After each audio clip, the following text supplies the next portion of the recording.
be smart for a day. And that would be smart for a day.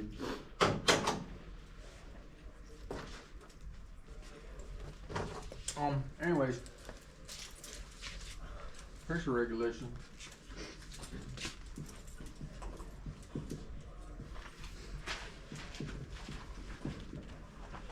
Okay, what's pressure?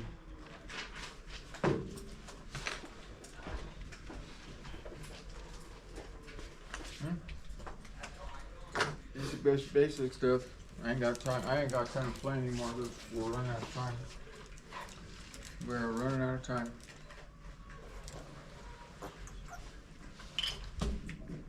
Oh, weren't we all going to go around the room and we want our fuel pump to last? Now, why do we care about a fuel pump? Well, because fuel pumps are expensive, and they're expensive and difficult to replace, usually. Anyways, the point was that in times of high load, we need the pressure to increase. In times of high demand on the engine, we need the pressure to increase. And in times of low demand on the engine, we want the pressure to go down. And the reason we want the pressure to go down is the more pressure the pump has to push against, the faster the pump wears out. Also, the more current has to flow. And since the more current flows through the fuel pump, what happens to the fuel pump? It gets hotter, and heat's not good for anything, especially anything electric. So, we want the fuel pressure to be low when we're in a low demand situation, because that's what's going to make the fuel pump last. And we want the fuel pressure to be high in a high demand situation, like trying to climb a hill at 60 miles an hour, something like that. It's the same thing with your heart. You know, when you're running uphill, you want your heart to be pounding, pounding, pounding, pounding, making sure that it's got all kinds of blood flow. Keep it from building up lactic acid and all kinds of other stuff. Make sure all the muscles are getting fresh oxygen. But while you're resting, or if you're just walking or standing or sitting, we don't want the heart going its maximum. That's bad. And in fact, one of the things they're going to measure for you is resting heart rate, which is to say, when you're sitting in a chair, what's your heart rate? Beats per minute. Well, the better shape you're in, the lower it's going to be. Because after all, your heart only has so many beats, right? Talked to another dude this weekend, had 4 valves replaced in his heart. That's amazing. That's amazing stuff. Yeah, he said one of the valves was almost completely closed. Okay, well, what do the valves in the heart do? The valves in the heart do the same thing that the valves in the freaking fuel system do, or the valves in the engine. Every valve controls flow. Okay, well, why do you need a valve? Well, you need a valve so when the heart pumps, the pressure goes out and then it shuts the valve, so now it can't come back. Reversion, that's when it's going backwards. That's bad. So anyways, my point was pressure regulation, it's the same thing. Pressure regulation, what determines how fast your heart beats? Your breathing from your exercise, your movement.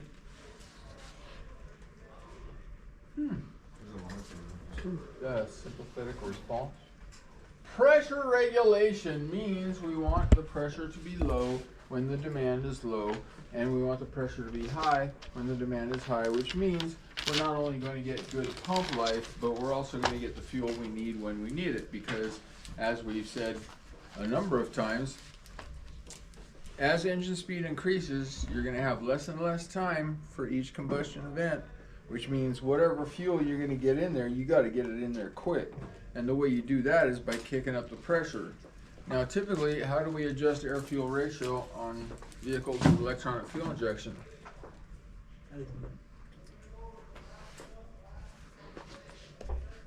Computer? That's correct. Air-fuel ratio is controlled on vehicles with electronic fuel injection by the computer. By varying the amount of time the injector is held open, which is called pulse width and measured in milliseconds. Sit up straight and quit.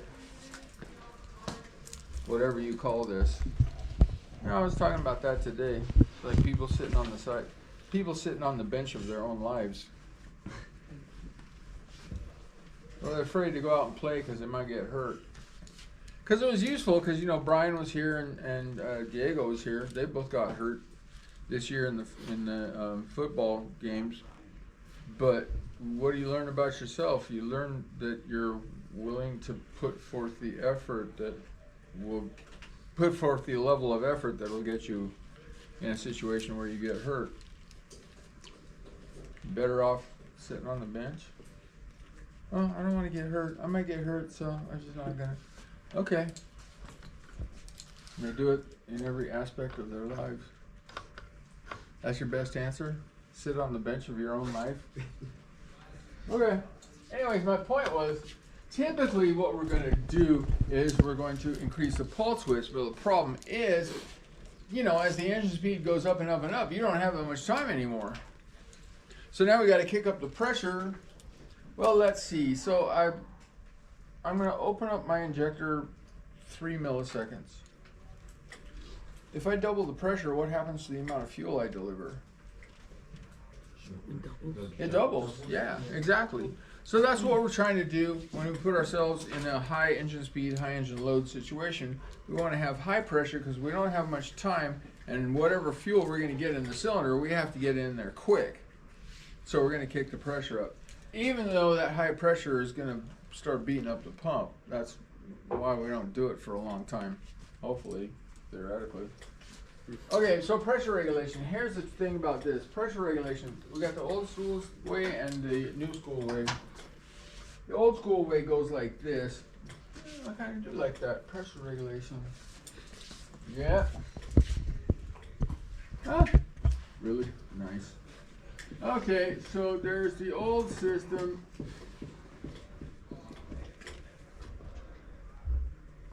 It's actually an O, if you can believe it.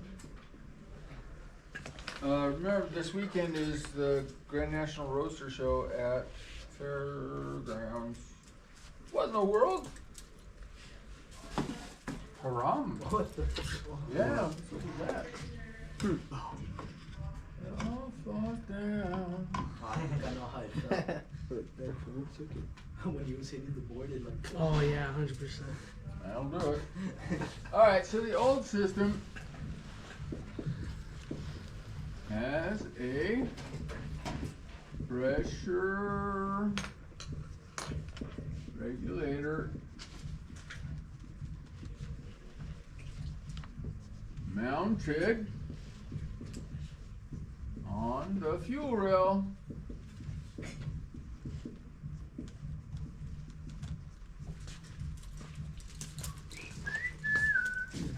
That right there. That's the pressure regulator, and it's mounted on the fuel rail. And you can see that this is a return system. That means fuel comes in this way, and then it returns to the tank that way. That's the old school way of doing it. Okay, old system has a pressure regulator mounted on the fuel rail, which controls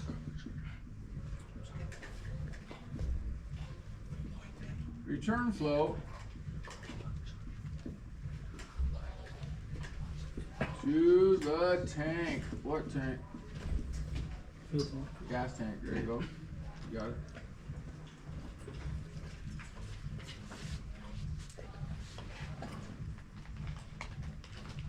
Ah.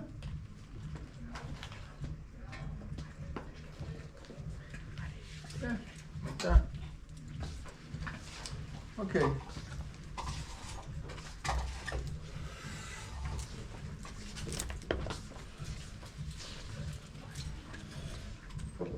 Return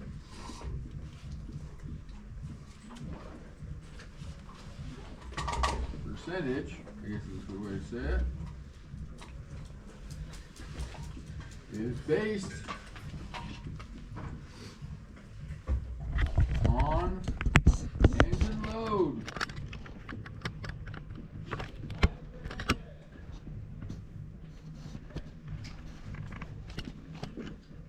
Load high.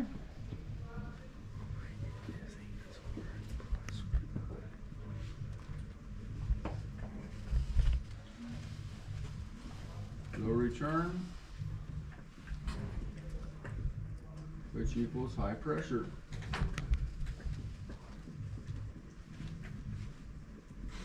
There we go.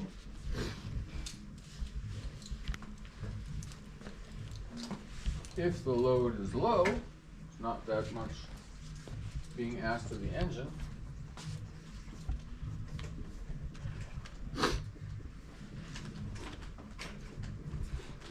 Then we're going to have high return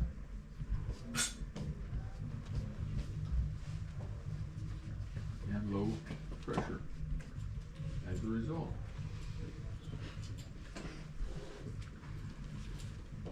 This is called a return system.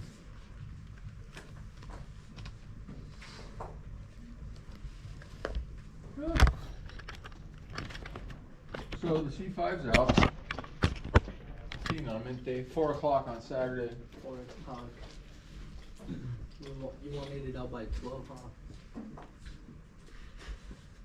I wanted it out by January 4th. Yeah. That's the way it goes.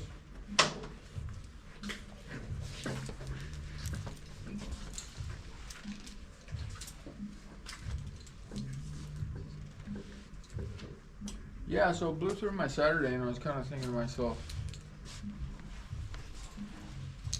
if you blew through my Saturday,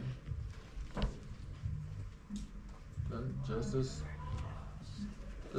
justice suggest that I can blow through on your Saturdays?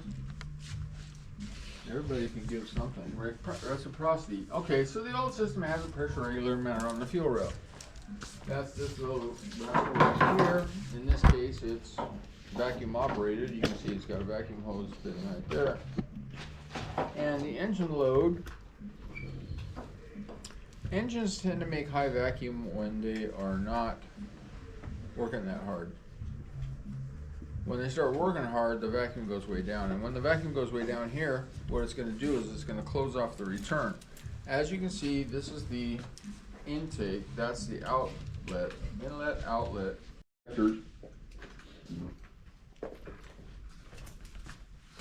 Is a fuel injector going to make a pattern kind of like that? If I was to hook up a voltmeter, if I was to hook up an oscilloscope, would I get a pattern like that? Let's see. Let's see. Fuel injector pattern. Okay, that's what they, I'm not looking at that. That's a spray pattern. How about fuel injector oscilloscope pattern?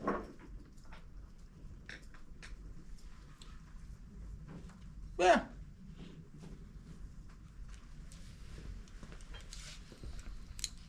Yeah. Yeah, it looks like that. Looks like that. So we can study the fuel injectors with an oscilloscope. Hey, let me ask you a question. Without even knowing what the pattern is supposed to look like, what should be true? What should be true about the pattern for each injector? Well, that was beautiful timing.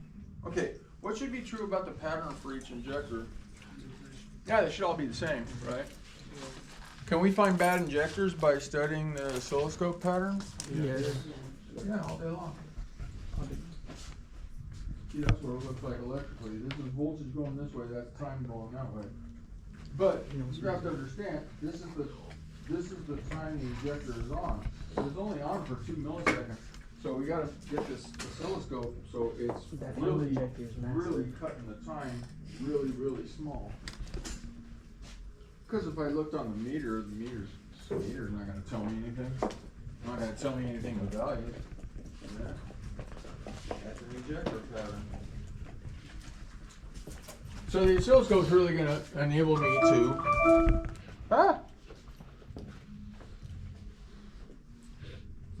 it's called sample rate. The oscilloscope is really going to enable us to look at things that happen in milliseconds, or happen in even smaller units than that. So anyways, let's see how much voltage you got. Ooh. Yes, 121.21. Because it's nominal 120 volts. We just say it's 120 volts, but it's going to be varying all day long. Voltage is electrical pressure. Okay, so what makes it go up? What makes it go down? Every time somebody turns on the air conditioner, because we used to do this at East LA, every time somebody turns on the air conditioner, what happens to the voltage? It goes down, right? Just like if you have if you're in the shower and a whole bunch of people are flushing the toilet, what happens to the water pressure? It goes down, because the more people you have using the water, the less water pressure you're going to have. Similarly, now it's 121.0. Similarly, the more people you have using the electricity, the lower the voltage is going to go. So what we would do is we would sit there and we'd hook up a voltmeter like this, and we would just watch the voltage all night, and we could see when everyone was doing their laundry, we could see when everyone was cooking, we could see when everyone was turning on the air conditioning as they came back from work, because you could just see the voltage come way down as more people use the system.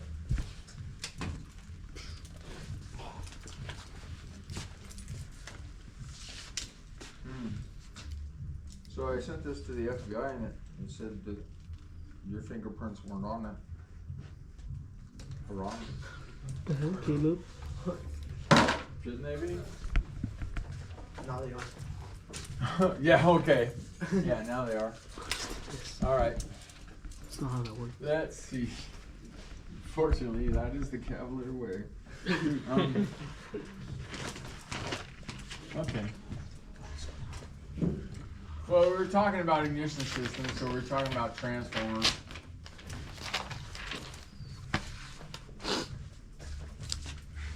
And we're talking about fuel systems today, and in order to talk about fuel systems, modern era fuel systems, we're going to have to talk about a sophisticated way of controlling in this case, the fuel pump. Now, we already know the fuel injectors.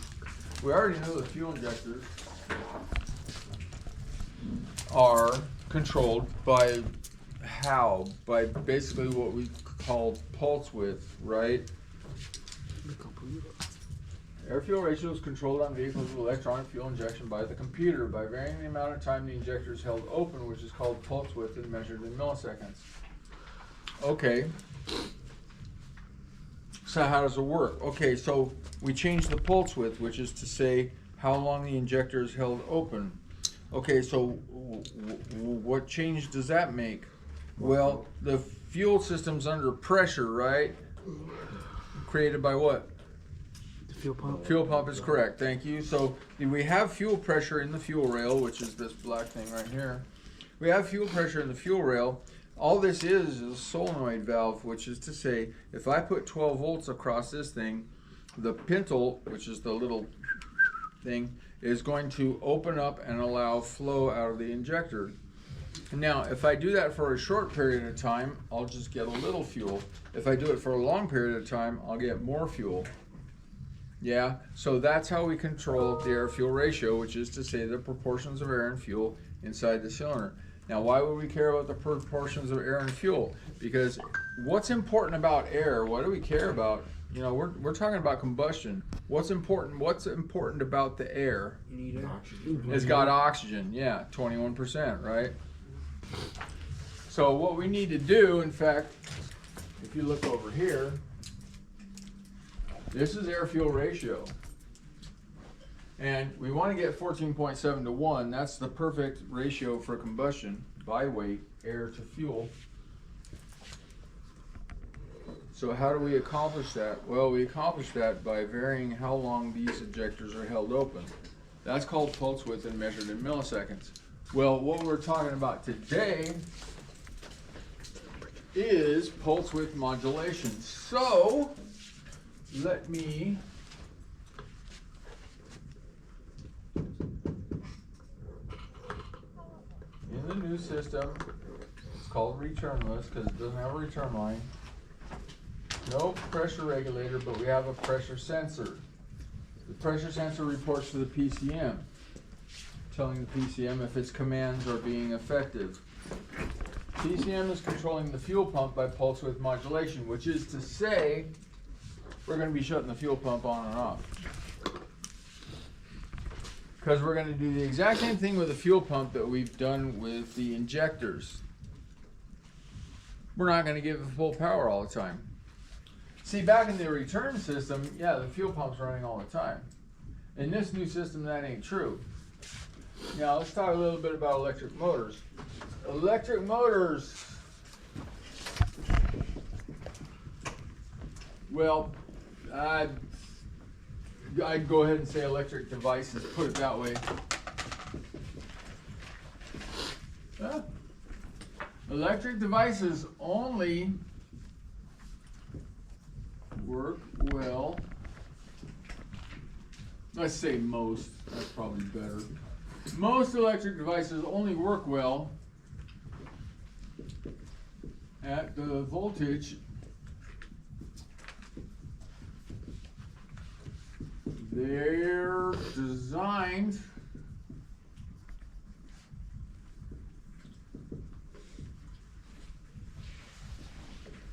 to use. So if I have a 12-volt motor, it wants 12 volts. It doesn't want 8 and it doesn't want 6. And the reason is because the motor is going to be continuously striving to do its job.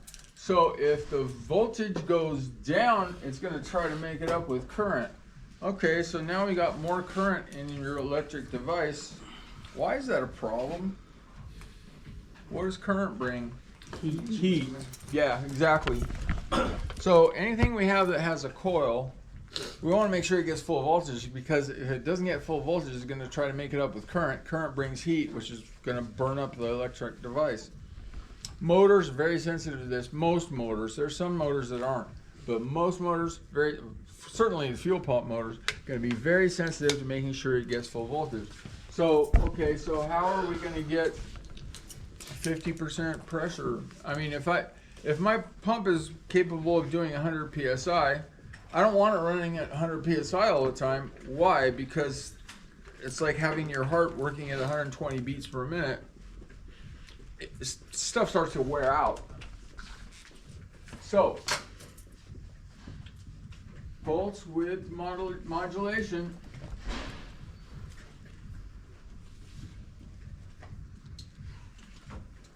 PWM.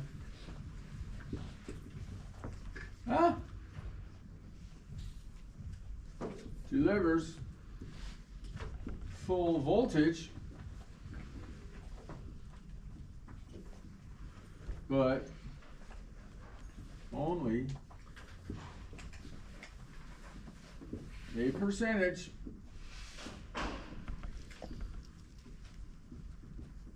of the time. For instance, we could run 12 volts to the fuel injector all the time. That would deliver a lot of fuel. But we don't always want to deliver a lot of fuel. In fact, we never-ish. Only under heavy load, heavy speed do we want to deliver a whole bunch of fuel. Besides, if that fuel injector was running at 100% of the time, the coils would get so hot it would burn up the injector. You can't do that. Plus, we don't have enough time, because remember, the engine piston's coming up like this, going to score 25, 50 times a second. We don't have that much time. So, pulse width modulation delivers